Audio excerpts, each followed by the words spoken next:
let's see, the recorder is on. Okay, the recorder is on.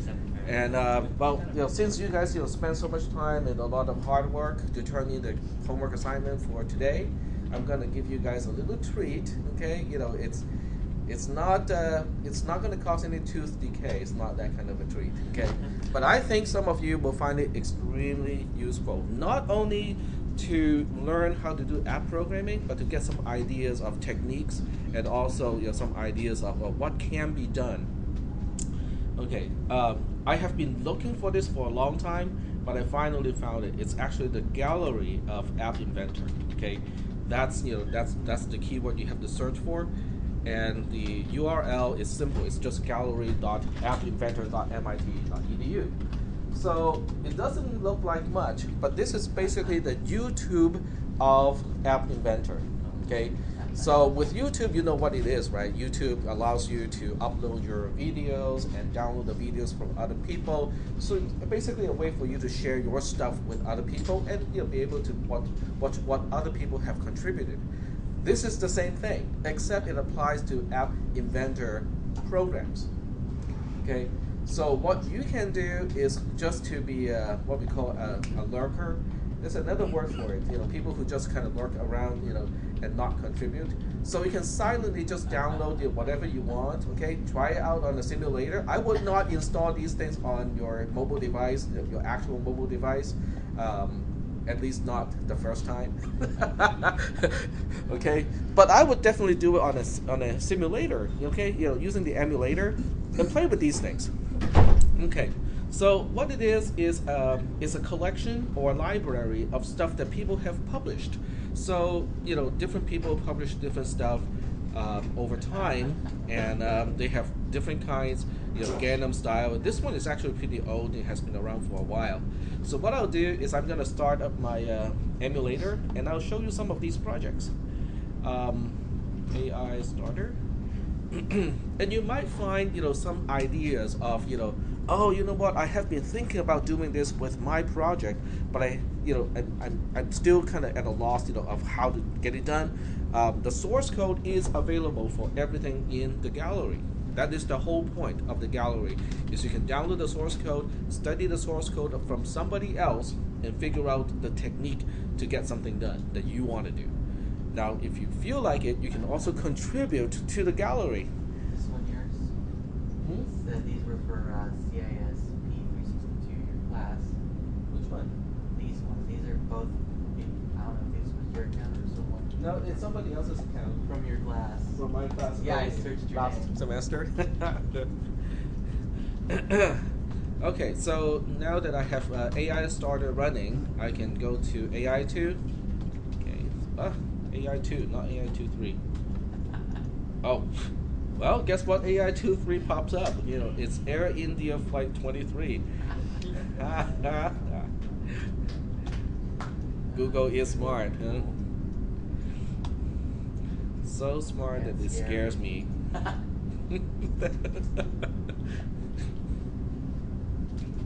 It kind of upset me, or kind of startled me a little bit when my mobile device, my phone, one day just says, "Hey Tech, I realized that you need to go to work. You might need to leave in 5 minutes."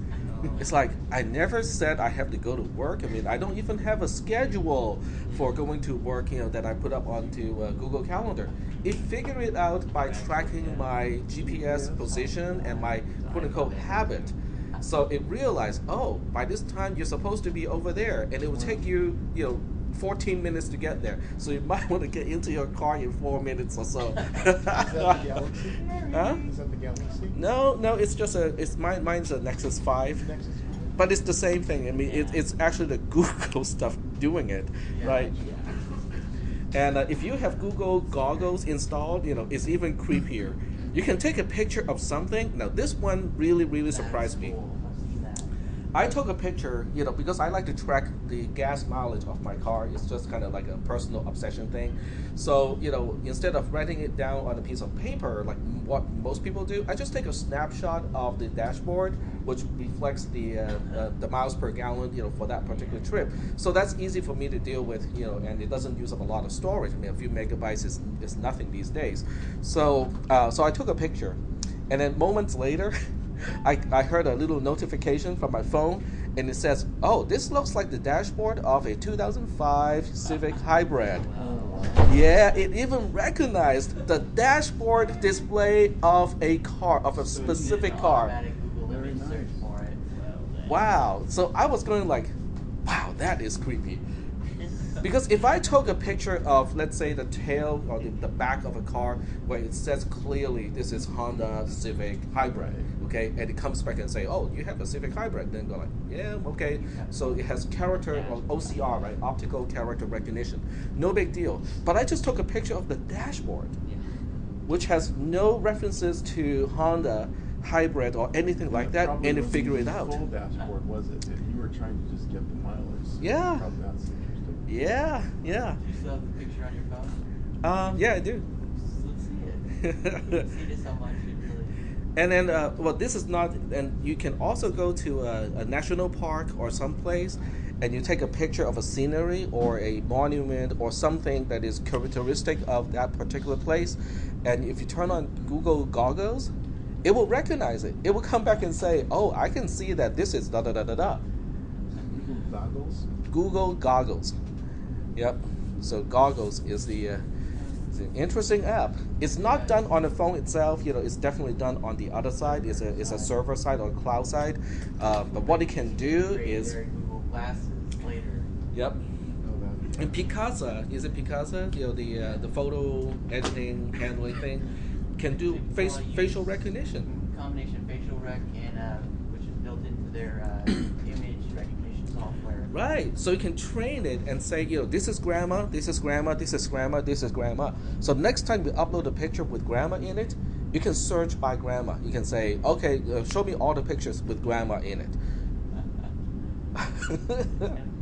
That would be a new way to take roll, right? I mean, just take a picture of the whole class, and it will automatically figure out, okay, who's in class and who's not, right? That is, I mean, it's here. That technology is here. You can imagine this can be used for security purposes. Like, if someone who drives a Tesla can walk up to the car, and the car has a camera to look at, whoever is at the door. If it's the right person, it will unlock the first stage of the car. So you might still need a car key or something to open it. But if the face is not recognized, it will just say, oh, nope. Even if you have the key, I'm not going to open up. Now imagine a government database that has access to all of that. Voice recognition. No, now, I would say an error message, and then of course use Gandalf for it. Well, but in case people take a picture of somebody else, and just stick the picture in front of the car, the software can be interactive, so it can, based on the challenge, so it will ask you, smile now. Yes. And check whether the smile is matching. And if they see you're flipping a picture or something like that, there goes the flamethrower. Oh, wait, a Tesla does not have any fuel, so maybe just a Tesla. Taser. It has enough battery for a taser, I'm pretty sure. All right, so getting back to here, so you can do a search based on the name of the application, and you did a search based on my name or cisp362. I just typed DAC and that's what it came up with. Or you can just go by newest or most popular apps. Okay, there we go. So I'm gonna try Gangnam Style, which is actually a pretty old app, has been around for a while. And what you can do is you can download the source code. Okay, so this one is the old version, so it's not gonna work on the new App Inventor, so it's not gonna work. Let's try another one then. Mr. Egghead I know works because I just did it in the office.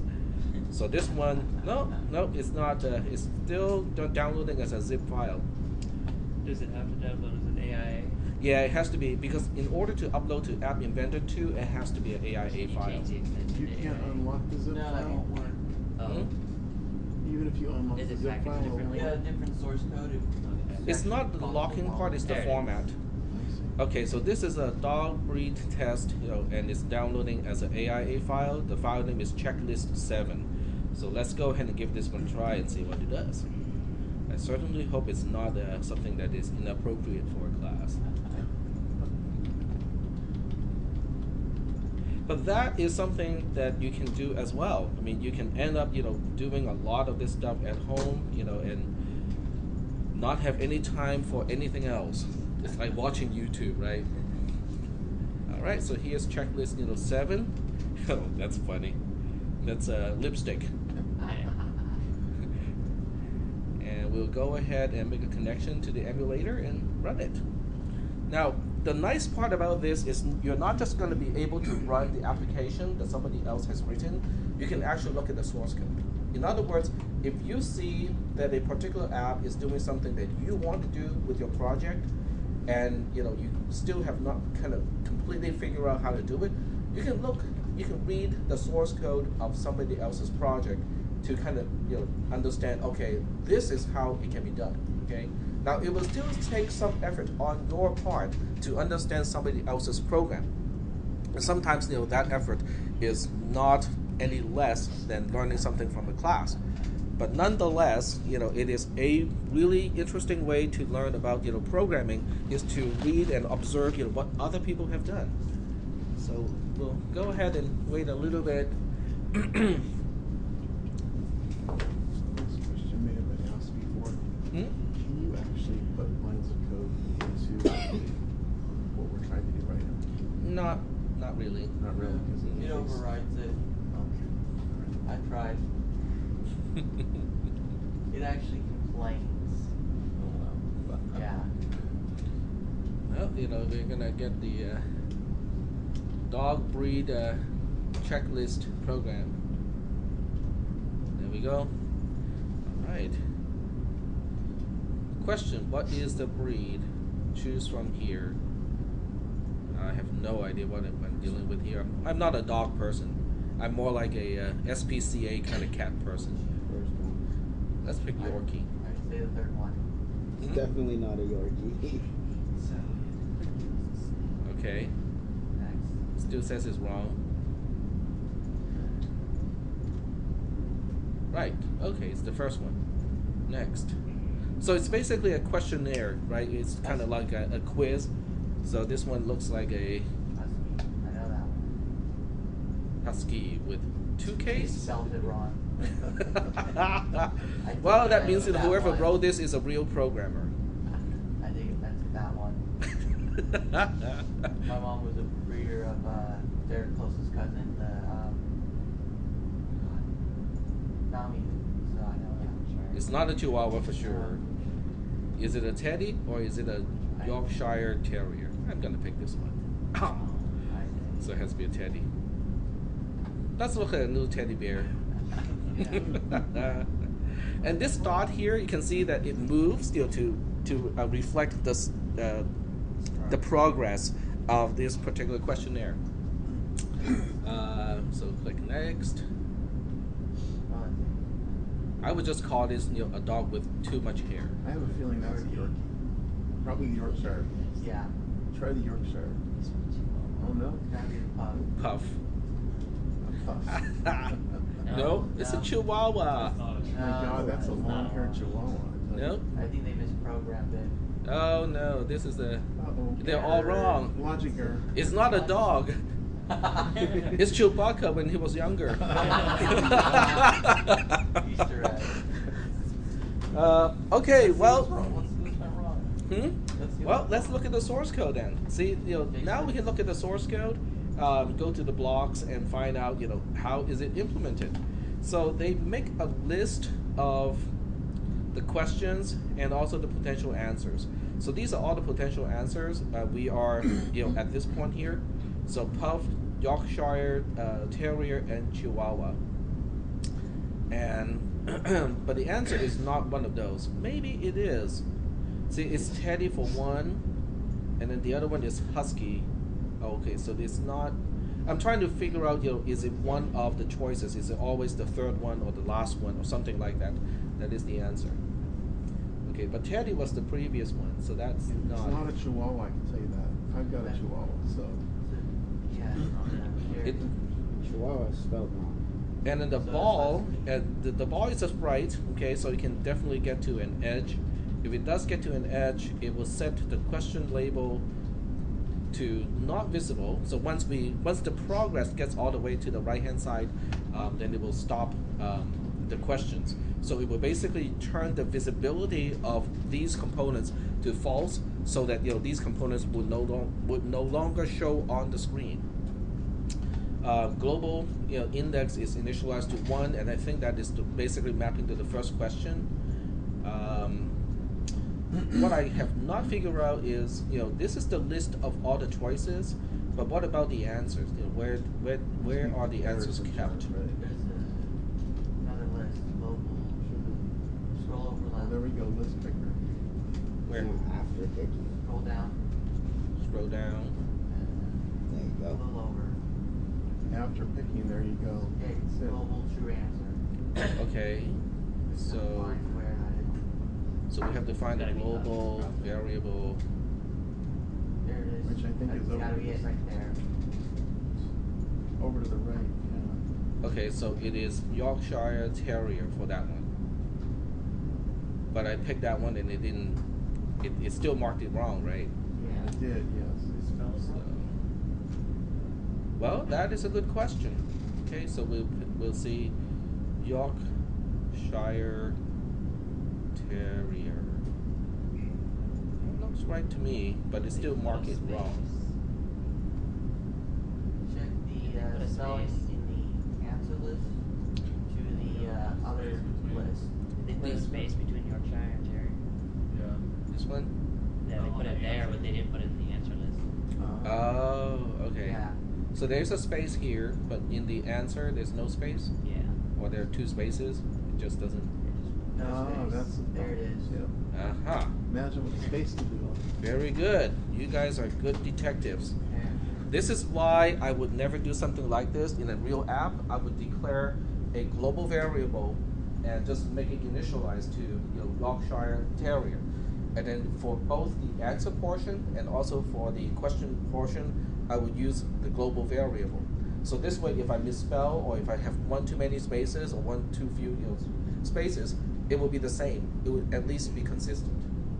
And the other thing is I would use the index number to indicate the right answer and not to spell out the answer. Okay, because that way you know for sure that is a number like 1, 2, or 3 is the right answer. So so this program definitely needs can use some improvement. And what you can do is you can make the improvement and then re-upload it back, to Gallery. I'm not sure whether they do it with the Gallery of App Inventor, but with Scratch, they allow you to do something like that, and they have a special name for that sort of thing, where you download somebody else's program and you make enhancements to it and you put it back up onto the internet. There's a special name for that sort of thing. It's not a mash-up. I cannot remember the name, but you can do it. It's an interesting kind of way to do things. So I think it should work now. Yep. Yeah. Let me go through, and oh great! Now it doesn't show the picture of the last one, but we know it's Might not golden have a retriever. space in the picture. I don't think Sorry, it might not have a space for the picture. might not have the picture already uploaded either. Runtime errors. Yeah, they didn't have So a this space program for is the PNG. okay. So Yeah. if you don't like this program, you can go here and log in and add your comment and say this is broken, and you can comment on how it is broken and make suggestions like, okay, we can fix this program by doing da da da da da da, or you can upload your version which is already fixed. Okay. So are there any questions about the App Inventor Community Gallery? That was created like 5 days ago. Sorry, Yeah, it was created 5 days ago. it's just 5 days ago. And they're at 2:35 p.m. Last updated 11:03. So 2 days ago. try Star Trek. Yeah. Gotta try that one. Okay. If it downloads properly. Yep. It should be. No, it's a zip. How can someone still be using the original App Inventor Is they still have today? it up? Can you go to AI1 and still get it? Huh? Can you go to AI1? Yeah, I and can get still it? upload it, but I don't want to do it because it's. Let's try this one. This is an AIA file. It's called bursts. So we'll go ahead and go to projects. This one is definitely sprite, related. So we'll go to import from my file. It's called bursts. There it is. Third down. B. Load it. Yep, definitely have a. It has a canvas as the background, and it has tons of sprites. Okay, look at all the balls. Those are all sprites. So when you look at the code, it has to be kind of interesting, because with all the sprites, it probably has code. Okay, so there we go. So each ball, is just kind of bouncing in a different direction. When it reaches the boundary, it will just kind of bounce back. So let's go ahead and see what it looks like in the application. It's still loading. Sorry? So many elements would take forever.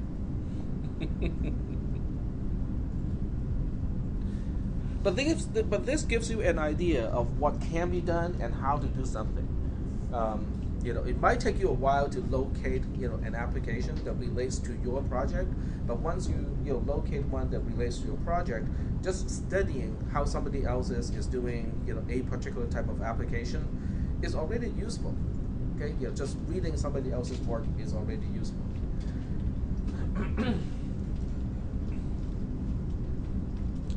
And then you can change the settings, like the rebound. How do you work with that? The sliders. I was trying to work with those. Sliders? Yeah. Oh, sliders are How to pretty work easy. with them. Anti-graph. Oh. Okay, so let's focus on sliders and see how we can use sliders, because they are pretty useful. All right. Okay, so now we have a definite things to do for this class. So I'll go back to my projects, and I'll just go ahead and start a new project. Focusing on just sliders. Okay, so with the slider, let's go ahead and place a slider into the main screen first. And with a slider, you can also control the width. And the default width is not probably what you want to use, and I have no idea why in automatic mode it is just tiny, because I guess it's doesn't have any values associated with it. But you can make it fill up the entire parent, and it looks wrong, but it will actually display correctly. The properties of a slider kind of tells you what you can do with it. There's a max value and there's a min value. And what they mean is, if the slider is all the way to the left-hand side, it will have the min value. If it's all the way to the right-hand side, it has the max value. So you can predefine the range of values that your slider has to deal with. Okay. The thumb position is the initial position. In other words, in this case, it's somewhere it is in the middle of the entire thing. But you can have the thumb position to be initialized to some place other than the the middle part. It can be up to your code to do it. You can attach some code to the screen.initialize event. Okay, so when your application starts, you can read it back from the TinyDB and then set the slider position initially. So that's what it looks like in terms of properties. When you look at the code portion related to a slider component, then you have all the usual stuff. Okay, you have position change as the only single event of a slider. So every time you slide a slider around and you release the thumbnail, this event happens. Okay, it just happens, and then it will trigger whatever block you put inside it. So you can basically respond to the change of a slider, so the rest of the program can do whatever it needs to do accordingly. You can change colors. Okay, now that is kind of fancy, because you can do gradients basically. Okay, you can do you can change the color to the left and the color to the right, and that basically makes it possible to kind of blend the color in between.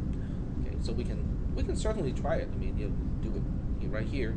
So we can go to screen 1, initialize, and instead of putting all the code here, this is the other technique that I want you guys to at least try out, is to use a procedure to do all the initialization and then have the initialize event to call that procedure.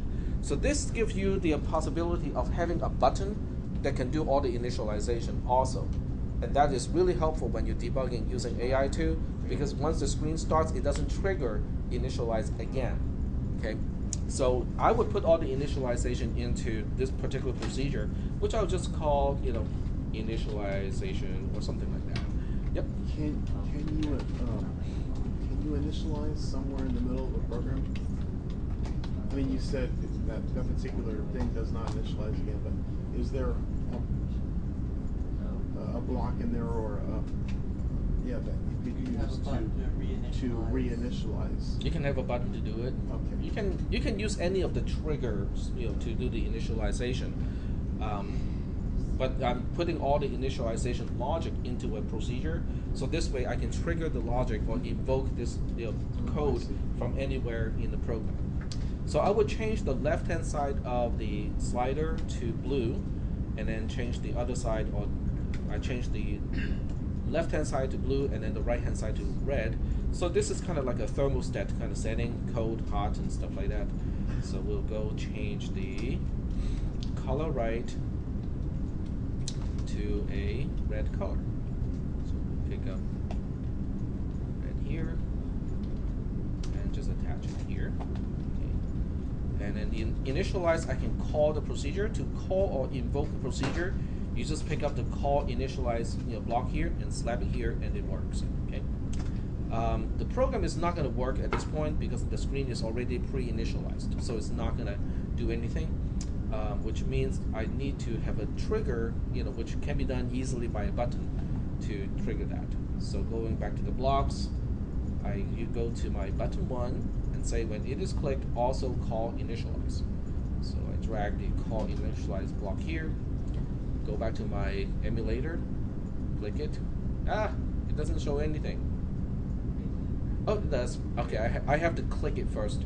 So it doesn't do a gradient. It just says, one side of the thumbnail is one color and the other side is the other color. It would be kind of nice if they can just kind of blend the colors. That would look kind of nice. Yeah. But it doesn't do that.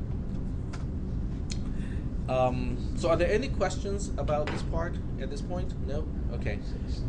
So the other thing we also want to do is to reflect the value of the slider, let's say in the text of the button. Okay, you can do that. I mean, it's not a traditional or conventional thing to do, but nothing stops you from doing it. Yep. So what we'll do is we go back to blocks here, and then we go to slider because the trigger is a position changed event, and the thumb position reflects the actual value. It is not in pixels, but it's in actual value. You specify the minimum on one side, you specify the maximum on the other side, and this is the linear interpolation based on the position of your thumbnail, and that's the value. So it is really nice because it has all the scaling and offset already pre-calculated. So in a way, this is actually, it makes things so much easier to deal with.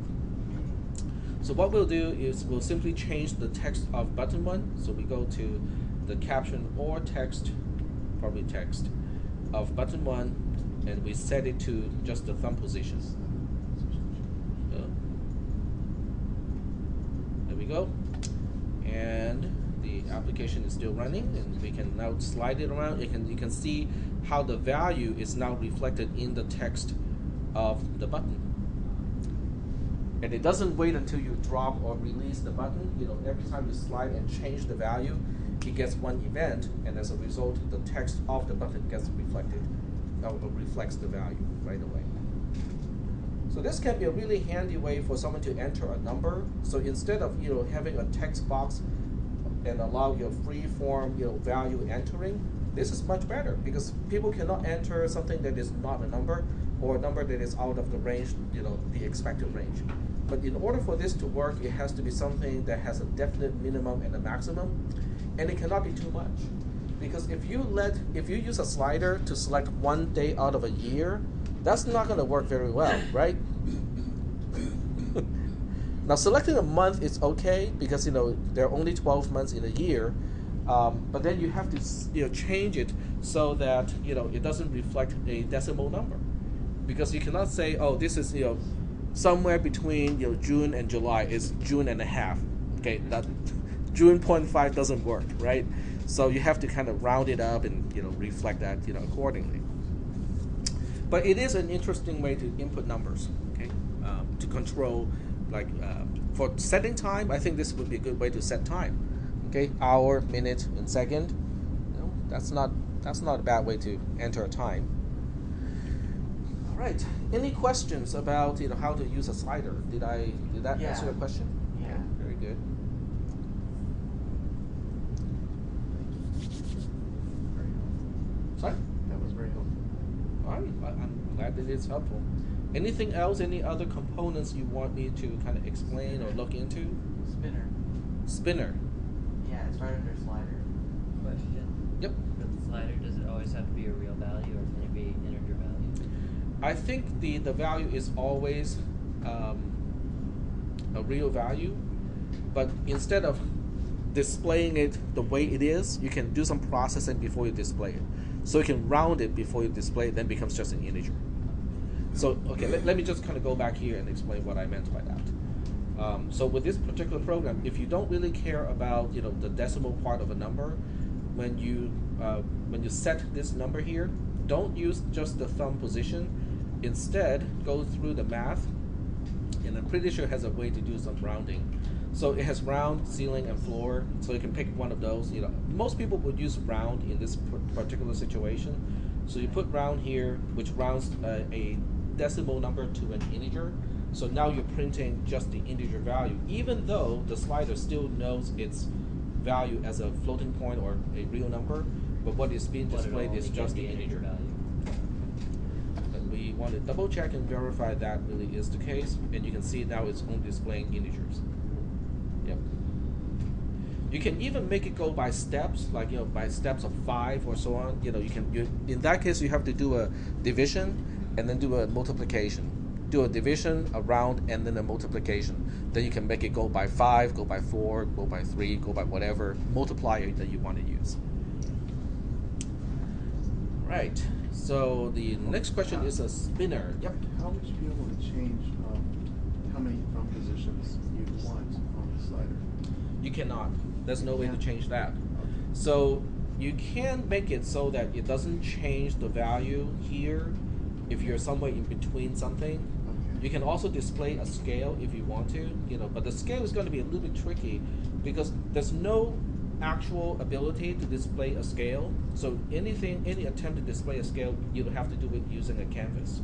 So like if you want 10 positions, just take thumb position divided by 10, or the total thumb position divided by 10, and you can use that set of numbers to not make that number. I mean, it change unless it goes past those positions.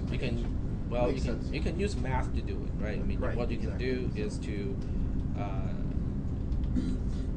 use a math equation to do it. So you go to math. So let's say we want to go by 5, right? Okay, so let's go by 5. So if you want to go by 5, then you take the thumb position here, you divide it by 5 first. Right, divided by 5, right? Makes sense. So divided by 5, then it becomes it becomes the quotient of after it divides by 5. You do a rounding based on that number, and then you take this number here. You take the rounded quotient, and then you multiply by 5. Then it will always be incrementing and decrementing by 5. So you put a block like this, stash it here, and space 5. Put it back into here. Then it should only go by 5 now.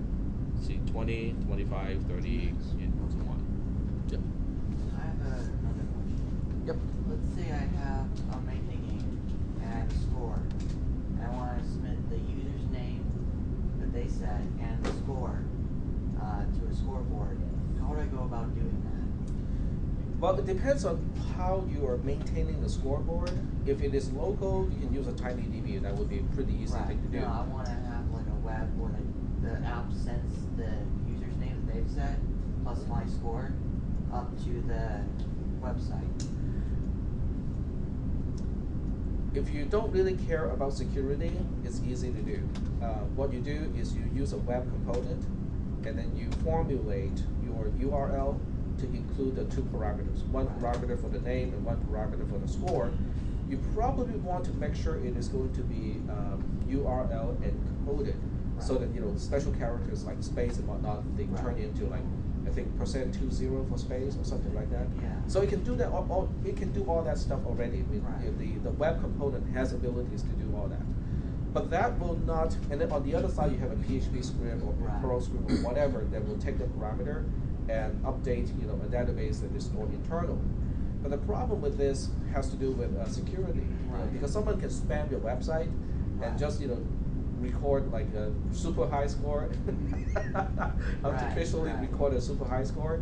So you have to kind of think about that and how to get around that problem. With is figuring out a way to have it where it sends where the person doesn't enter their score, the computer itself, the app actually sends that part, and then they can choose what their username is for it. That's the part I'm having the issue with. Say that again. Is the part I want only the app to send the score, not the user themselves. Mm-hmm. So I don't want them entering their own score into the system. Yeah, but the other side has no way to tell whether it's being sent from an app or whether somebody just used Firefox and type in the URL. No, I'm just I mean I already have that part figured out. It's just a matter of actually not having the score sent, but only from the app, not a user. Well, it's going to be sent from the app itself, because if you're using the web component, the user there's no exposure to the user and say, okay, I can just type this URL. Right. So it's already hidden unless somebody gets your source code, in blocks. They would not know, at least not right away. They would not know what URL they're dealing with. Okay. Regarding not being able to spam your website, there are things that you can do. You can quote unquote encrypt and include a quote unquote signature of the user's name and the score itself. Right. So you look at that string and then you use a particular hash function and you include a hash value as the third parameter and send it also to the website. So on the website, it knows the hashing function and it will try to match the signature with the actual parameters. If it matches, then it has a reasonable confidence that it is coming from the application. Right. If it does not match, then you can just reject it and say, oh, this is not coming from an app. Right. So you can do something like that to give you a certain degree of protection against spamming. But anyone with actual source code, access to your app will still be able to kind of hack it, because they can just recompute the hash using a different program. Right. All right. So spinners. Okay. So let's go back to designer and let's deal with spinners. This is one thing that I have not used before. It's a spinner. So it's always good to check it out. Okay, so with a spinner, let's find out what it can do first. So with a spinner, the one event it can generate is after selecting. So this is more or less like a drop-down box, where you can click it and it will drop down and show you a few choices. After selecting, it will give you a particular event, and it will tell you which one is being selected. And I'm thinking the selection is the actual text of the selection. It's not an index. Okay. There's only one function call, which is to artificially make the spinner drop down. So from somewhere else of your program, you can make a drop-down box show its choices without the person actually clicking on the drop-down box first. Okay. The application of this may be kind of limited, because you don't want to have a drop-down box to automatically pop open unless somebody is clicking on it. Other than that, it is about the same thing as a list picker, because you have the same thing, which is elements. You can set elements to a particular list. Okay, you can see that it returns a list of text elements to be picked from. And this one is new, I think. Set the spinner list to the elements passed in a comma-separated string. It just makes it easier. Okay, so instead of creating a list first and then pass the list to elements, you can now give it a single string, where each choice is separated from the next one using a single comma. It just makes it easier. It's just a little shorthand way to do things. Height, not an issue. Prompt is an interesting one. I think prompt is just the title. Yep, okay, that's just the title. It's not something they can type in. Selection is just the text of whatever is being selected. Selection index is the number, the first one being the number one, and the last one is the length of the list itself. Visibility, width, and so on. So it's basically the same thing as a list picker, except it doesn't take up the entire screen. When you click on a list picker, it takes up the entire screen of your device, so you cannot really see anything else when a list picker is active. With a spinner, it is a drop-down box, right? You click on it, it drops down, gives you the selection, but the rest of the screen will still be visible. And I think that's the only real difference between a spinner and a list picker. Okay. Any questions about this part? Any questions? All right.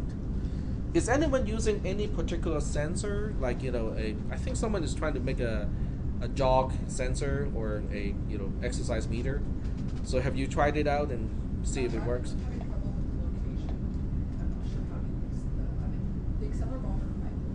Okay. Right. That would be pretty hard to use it to test using an emulator. But what we can do is we can also take a look at those sensors. Are there any questions before we move on? Are there any questions about a spinner? Okay, and it does have a time picker and a date picker. So these particular items or these particular elements basically just makes it easy to enter a time or a date because it pops up something like this. Still waiting for it to update.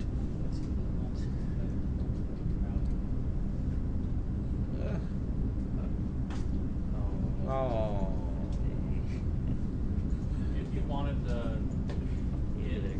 give you the date, the current date, would you have to use the clock? Because those are just for picking. That's for picking like a future time or past time, like picking a particular time. If you want to use the current time, yes, you have to use a clock. Okay. So I was curious about that. I'd like when the user hits a button, it to display what the current day, month, year. Oh, okay. Yeah, that wouldn't be too difficult. I think. Okay, let me restart the emulator first, and then we'll kind of explore what you can do with it. Because the clock, all the blocks, it has a spot that says instant.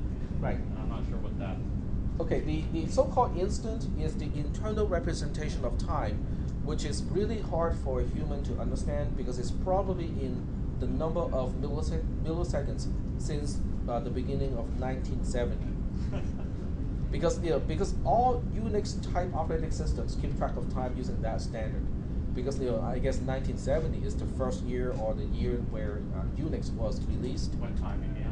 Right, when time began, as far as Unix is concerned. So it's a huge number. Okay, it's just a huge number to represent the number of milliseconds, not seconds, but milliseconds since that time. So it doesn't make a whole lot of sense to us because we don't usually go by number of milliseconds since 1970. So that's what the instance is. But it has a whole bunch of blocks to convert the instance to something else. So you can compare two instances and say, okay, I can see there are this many milliseconds in between, so how do we translate that into hours? And it has specific blocks to do that translation. So let's go ahead and do this first. Date picker looks just like this, which allows you to, and it's automatically set to the current date. And the time picker automatically is set to the current time. It is not our current time because the time zone is different. I think that's TM. This is GMT. Yep. But to answer your question, if you want to get the time, you need a clock component. So we go to sensors, pick up a clock component, and once you pick up a clock component, and you go through the blocks, you can see what a clock can do. Okay, so everything of a clock is based on instant, which is what I said. It's the internal representation of time. So to get the current instant, you can go to now. Okay, so this block here, gives you the instant representing the time, which is now. Okay. Okay, so you can plug that. You can either record it. Okay, if you want to just keep track of when somebody click a button or create a journal entry. This is what you want to store in the TinyDB, because from this you can reverse all the way back to the normal human representation of time. But the other way around is harder. So you want to represent time eternally using an instant instead of using year, month, day, and hour, minute, and second. Okay. But when it's time to display something, then you can plug in the instant into month name. Then it will return just the name of the month based on the time that you capture as an instant. Yeah. So is that kind of answering your question? Yeah, I did it with the dot format date. Uh-huh. I think it's November 5th, Right. 14th. And it is also sensitive to the setting of your mobile device. So with most mobile devices, you can change the way you want to display time, and I think this may be sensitive to that as well. So it will do the conversion based on your preferences that you set in the settings of your mobile device. Okay. Yep. When you set a clock interval, Uh-huh. you were talking about milliseconds earlier. Correct. What are we dealing with there? Do we have to go by the millisecond Yes. rule? The interval is also based on milliseconds. So when you look at the properties so of it's a 24 clock, hours, we need to take that millisecond and bring it up to 24 hours. if you want something to happen every 24 hours, I would not use the timer feature to do it. Okay. I would use the timer feature to give you maybe 1 click per second or something like that, which means timer interval of 1,000 is about right. But in the in the timer block, which is this one here, then each time the timer event happens, you compare the current time with the target time. And if it is before the target time, you don't do a single thing. And if it is greater than or equal to the target time, then okay, it's time to do something. Okay. So using this, you can kind of maintain your own calendar. But the problem with App Inventor and the calendar is you cannot run it in the background. So this has to be the foreground, application for this to work. There's no way to put this quote unquote all the way into the background like the Google Calendar does. So it kind of limits the application of something like being a calendar or a task tracker or something like that. Okay, but getting back to the GPS stuff. All right, so GPS is a location sensor. That's the way it's called. So we'll drag it into here. So now we have a location sensor, and with a location sensor, we can look through the blocks and find out what it can do. The two events that can generate or that can be generated by your location sensor is when you change the location. So what it will do is it will reflect the 3 numbers corresponding to your new coordinate. To your new location. Status change, can also be an event. It's based on the provider, how you get your location. Okay, that is basically what it is. With most mobile devices that are phones, there are 2 ways you can get your location. One is using the GPS, okay, the satellites, and the second one is to use the triangulation based on your cell phone provider. So that's why there's a second event here of status change. Okay, is anyone giving you the coordinates? If you lost to both sources of location, then it will tell you that nope, there's no location anymore. And then we have all of these purple blocks here. You'll find the latitude from an address based on the address or location name. In this case, it's just an address. What it does with this one is it will pass it through the Google API, and then it basically invokes Google Maps or the back end of Google Maps. So Google Maps will actually look up the address, find the coordinate, and then come back with the actual coordinate in this case, with the latitude, and the same thing with the longitude. You can set the accuracy, altitude, available providers, and so if you just hover over this, it doesn't explain it. Okay. distance interval is basically saying, when is the event of location change is going to generate an event. So if you set distance interval to a really small number, you get a lot of events. You have a high resolution kind of setup. If you set distance interval to a really large number, then you won't get a whole lot of events, because if you're not changing the location based on the last coordinate enough, it's not going to cause an event. Is that okay? So in your case, if you want to track someone jogging, you want to set this number to a relatively small number. And according to the documentation here, if this is set to 5, then the sensor will fire a location change event only after every 5 meters has been traversed, which is really helpful. You can set it to 1 if you're jogging, depending on what kind of resolution you're dealing with. And also it depends on the exercise, because if someone is running around in a circle and that circle is less than 5 meters in terms of diameter, then there won't be any event generated. Is that making any sense? So if you're running and for the most part it's linear, you can still set it to every 5 meters, and then you can measure the time in between the events, and that can give you a quote-unquote speed, because distance divided by time is actual speed. So if you want to see how fast someone is jogging, you can kind of use that as a guesstimate of the velocity or the speed. Any questions about this one? Nope. I think it's really useful. I mean, it has a lot of parameters to it.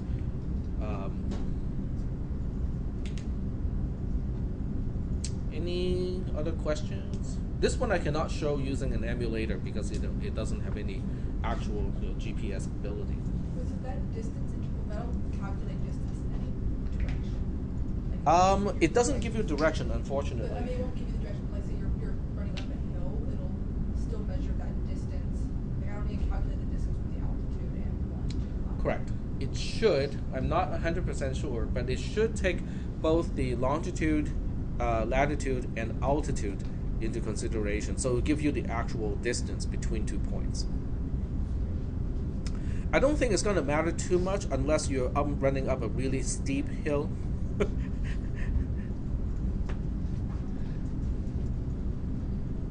Of course, the other question is, what if you have a vertical drop? So you get into an elevator and you say, okay, wake me up if I have traveled like 5 meters. Would it trigger? That's an interesting thing to find out. I mean, I'm curious to find out whether it will report a vertical drop of 5 meters, because 5 meters is distance. It doesn't say anything about it has to be like on the surface type of distance, or whether it will also integrate vertical drop as a part of the distance. But that will be the ultimate test of whether it takes vertical drop into consideration. We can just that easy. We'll use any of the elevators on campus. Yeah, Davis Hall has one, and then the library has one. Yep. Those are the only two. And dropping your device is not a really good option either. Unless you have something really big, you can soft catch it on. We have to tell We have to tell the research club to have a competition of protected device for mobile devices. So they have to make something that can survive like a 2-story drop, and not damage the electronics. That would be a good topic for the research club. I'm not going to fund it though. See if we can get people to fund it. Yep. So time interval is the other thing that you can also set. Is basically it is the minimum time interval in milliseconds that the sensor will try to use for sending out location updates. So you can set this to a really high value so that it doesn't take all the time. It's like, okay, if you set this to 10 seconds, that means you won't get an update in 10 seconds. Okay, because it's the minimum interval. It's not the maximum, it's the minimum interval. All right. Any other questions regarding The Twitter one. the Twitter one? There's a The Twitter yeah, sharing. in sharing. It's caring.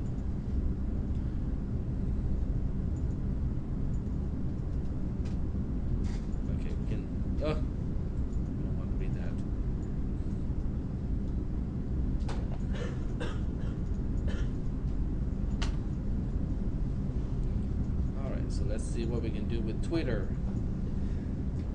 Okay, so Twitter has a lot of events. I mean, it actually has a lot of events. You can hook it up to a Twitter account or Twitter accounts, and you can see you can get an event when you receive a message.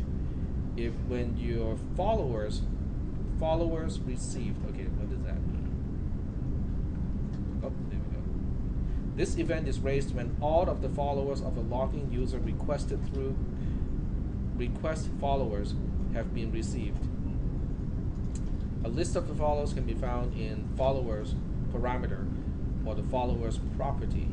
Okay, so you can basically track whether your followers have received your message.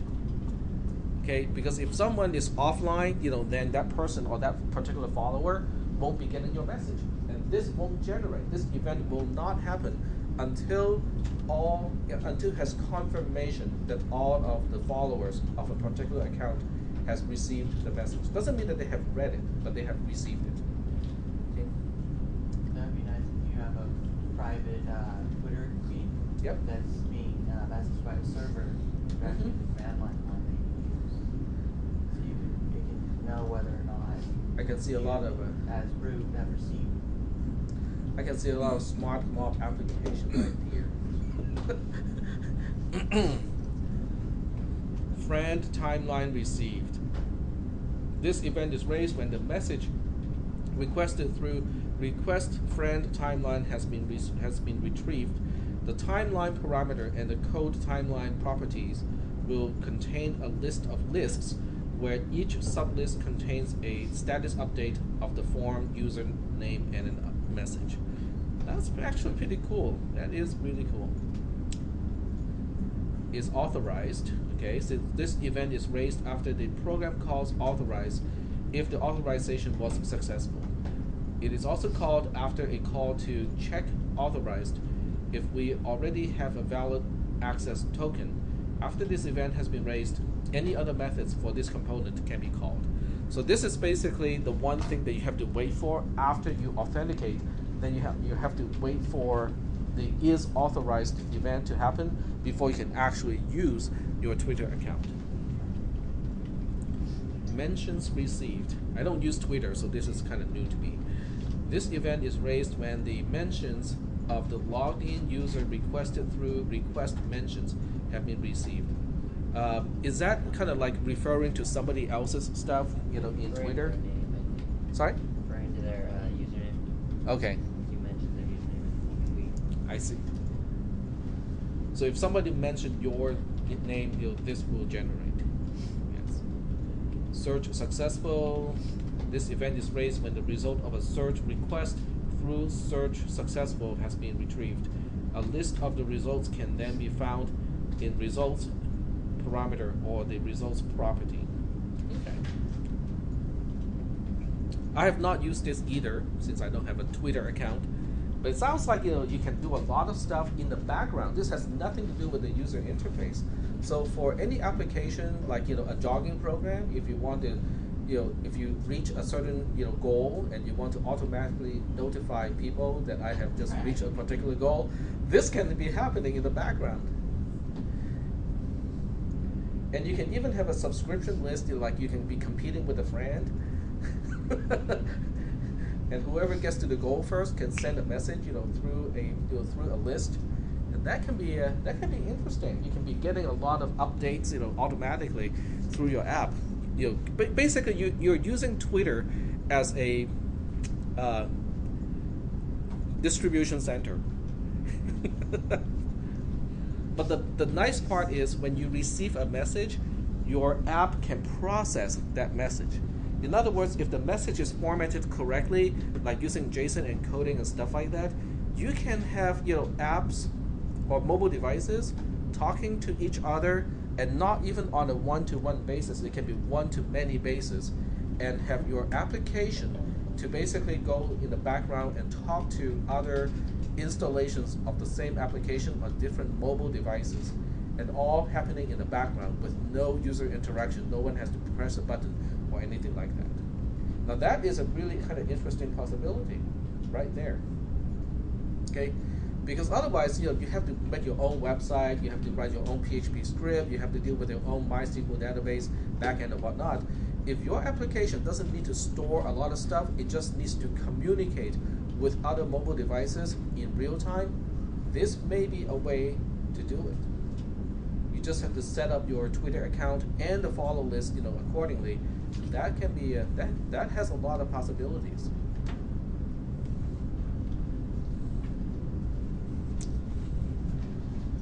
Any questions about the Twitter component? I've not used it, so I cannot really say anything about it. But from what I'm reading here, it has a lot of potential. It has a lot of possibilities of real-time mobile device to mobile device communication. And it can even do synchronization, because you can tell whether all followers have received the message. So that part is kind of really cool too. So if we go back to designer, you have phone call, email picker. That's just picking a particular email address, which is not as exciting. Sharing is kind of cool, because that's the same kind of sharing as your gallery. Because when you go to a gallery, you click on the picture, and it shows you how you can distribute or share a picture with other people. And it's the same thing. You can just basically pick from a list and say, okay, I want to share with that person something. Any questions about this? No questions. Is this kind of opening up new possibilities for your projects? More or less, kind of. Okay. Any other questions before we move on? So this actually is cool, because now from here on, instead of distributing my sample code using Moodle, I can just push it up onto Gallery, and you can search my name or this class code, which is 19 something. Who has the row sheet? It's on the row sheet. Okay. I did not. No. Oh, okay. Let's do it now. So this class code is 12929. So if I use that, as one of the keys, you can retrieve, all the projects that I upload to the gallery using that particular, key code. That can be useful. Let's try this one out. Number guesser. Because it is okay, if you just read the description, it's a very simple application, but yet at the same time, it's a good illustration of what kind of logic, is involved. It's a simple program to examine. Think of a number between 1 and 100, and this app will guess the number itself. You will help it out a little bit by indicating whether the number is too large or too small, basically. Okay, and then the program will automatically decide what the next number should be, or what is the next guess of this number. So let me just kind of play with this one. Oh, it's an old version. Darn it.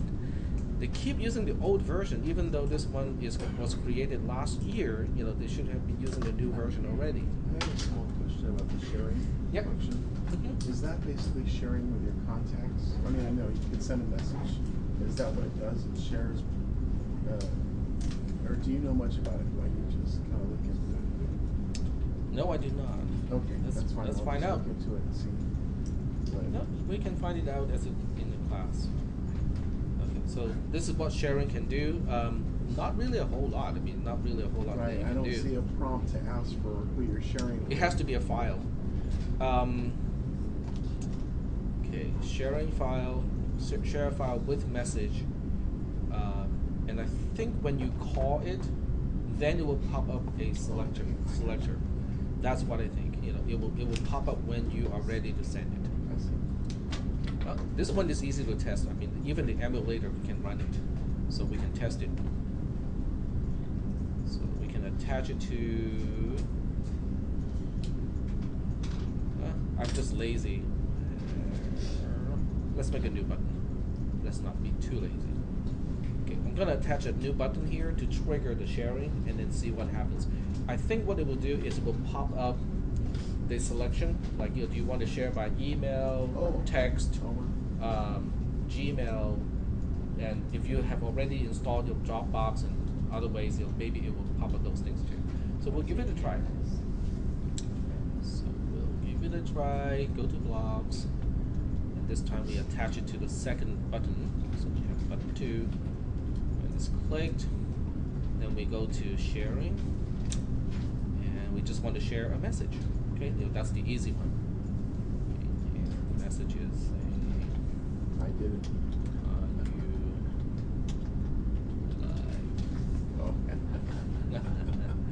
you The apocalypse, huh? Well, that's what Christmas cards are for, right? You know, it's.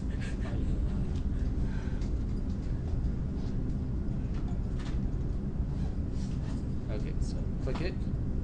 Yep, there you go.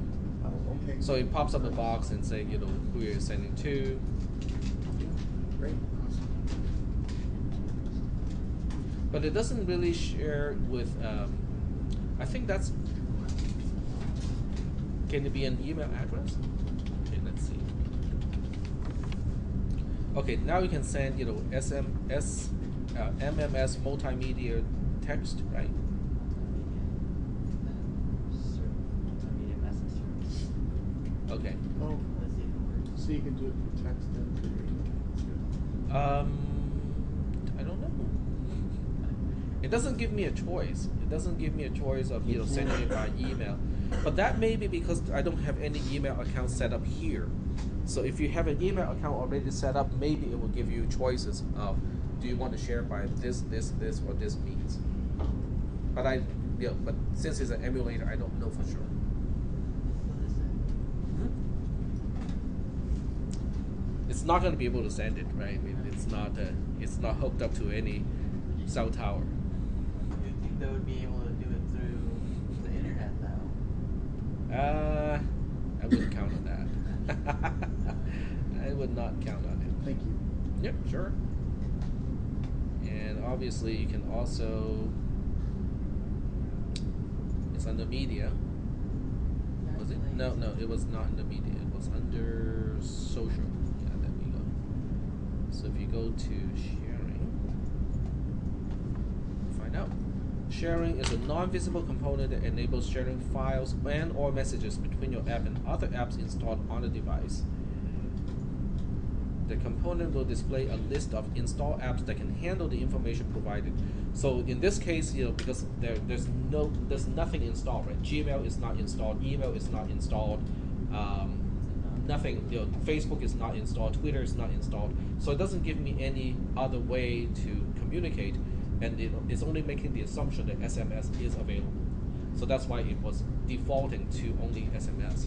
But if you have other applications installed, it will let you choose which one to use to share the content, and how and allow you to choose the user that you're sharing the content with. So there you go.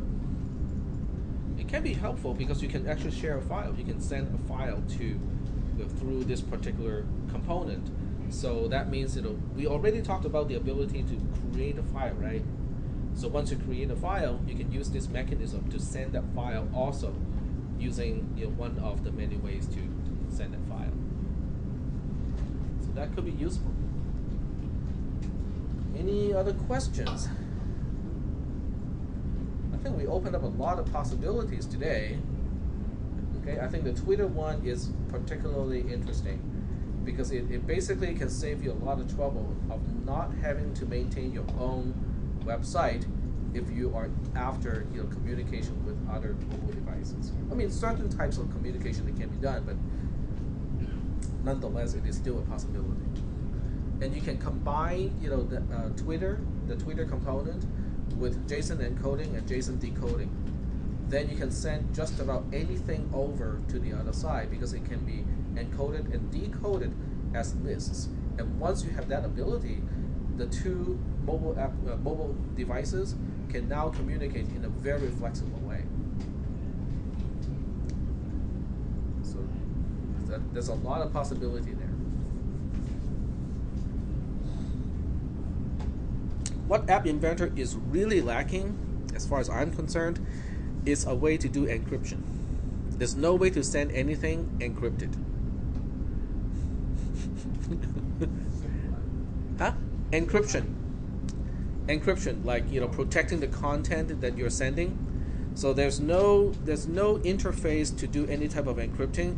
The only way that comes close to encryption is when you use a web component. You can use HTTPS instead of HTTP. So that's the kind of the only way to do some type of encryption. Yep. You might be able to use a paired list, right? Create your own encryption key. You And can. then have that, you know, if the party on the other side has the same encryption key, then you've got an But encryption same key encryption is not encouraged. Right, I understand. Yeah, key pair It's encryption very is the tough. way to go. At this point, and to come up with your own key pair encryption is not something that is that's suitable at this level. But I'm suspecting Twitter goes through HTTPS as well. So people cannot just kind of sniff your traffic and find out what you're tweeting. Because when you go to the Twitter website after you log in, I think it changes to HTTPS, right? So I'm pretty sure App Inventor is going through HTTPS also when it comes to Twitter. Okay. Any other questions? No other questions. Right. Well, my head is still spinning, because I'm now thinking, all the connections between GPS and Twitter and a few other things that we have talked about today. There are a lot of possibilities to make interesting applications, but only using App Inventor. All right. Well, if there are no questions, we are ending today's lecture. So move on and get onto your applications, get onto your projects, and bring your questions to class. Okay, if you have any questions about your application, you cannot quite figure out how to do something, bring it to the class, and I'm your consultant, free. Send the tag. Yep. Free. Well, kind of free. Questions tag. Sorry? It's not even- Oh, hashtag questions tag. Ah. Questions for tag.